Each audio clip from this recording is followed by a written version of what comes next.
No one কিল জেসিকার সাফল্যের পর বিদ্যা বালানকে এবার দেখা যাবে ক্যারিয়ারের তার সবচাইতে বোল্ড রোলে। ছবির নাম আ ডার্টি পিকচার এবং বিদ্যা এখানে অভিনয় করছেন দক্ষিণী পর্ন স্টার সিল্ক স্মিথার চরিত্রে।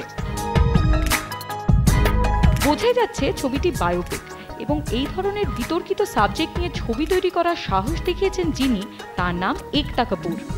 ওজন বাড়ানো থেকে স্বল্প বসন, স্ক্রিপ্টের খাতিরে একতার সব আবদারেই নাকি সাড়া দিয়েছেন বিদ্যা। তবে সহ অভিনেতা তুষার কাপুরের সাথে কিছু ঘনিষ্ঠ দৃশ্য নিয়ে শুরুতে বেশ আপত্তিই তোলেন নায়িকা।